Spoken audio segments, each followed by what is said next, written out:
L'épicerie du camping ne désemplit pas. Mais le coin le plus fréquenté, c'est celui-là, le coin boulangerie. Le pain et les viennoiseries sont faits sur place. Naïm a commencé dès 4 heures ce matin.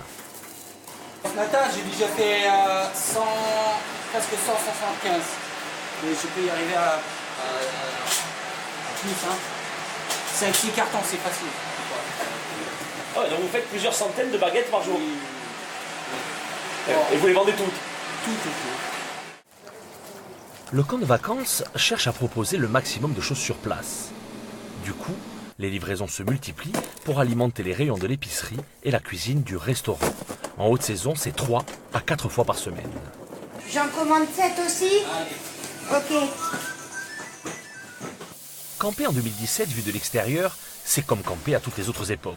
Certaines traditions ont la vie dure et puis personne ne viendra jamais monter la tente à votre place. Mais qu'on ne s'y trompe pas, ici sur 10 hectares, près de 400 emplacements sont proposés aux campeurs, de quoi recevoir plus de 1500 personnes. Et ça demande une réorganisation. Ludo, bonjour, c'est Martina. Tu vas bien? Ah bah alors c'est celui-là. Bien sûr. Alors, est-ce que tu peux porter une bouteille de gaz au mobil-home blanc 42? Le gaz, ce n'est pas vraiment son rôle. Ludovic est d'abord agent de sécurité, mais en journée au camping, c'est plutôt paisible. Les problèmes de sécurité arrivent surtout dans les soirées, en fait, lorsque malheureusement quelques personnes sont un peu trop alcoolisées, on va dire. Après, la journée, c'est beaucoup plus de prévention que de la réelle sécurité. C'est beaucoup plus de présence que pour se faire voir un maximum. Puis du coup, vous filez un coup de main pour l'entretien. Aussi, exactement. C'est ça, un peu pour le fonctionnement du camping. Amara, lui, c'est le doyen du camping. À 62 ans, il est plus que jamais indispensable à son bon fonctionnement. Aujourd'hui, il s'occupe de réparer un pied de clim défectueux. En 35 ans ici, il a appris à tout faire. Au fil du temps, il a vu changer les habitudes et les attentes des clients. C'était plus simple. La vérité, on était plus simple. On se contentait de tout. Et maintenant, non. On veut de luxe, on va vers le luxe, on veut de confort.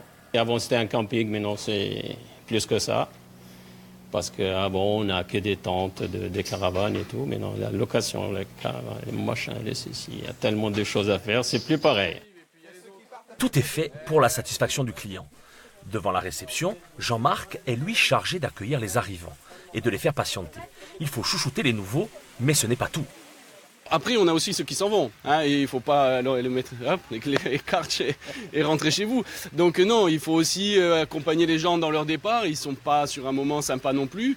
Donc bon, on plaisante un peu et puis ça passe. C'est jamais qu'un au revoir pour eux. Pour le camping, la fidélité, c'est primordial. Nombre de touristes reviennent saison après saison.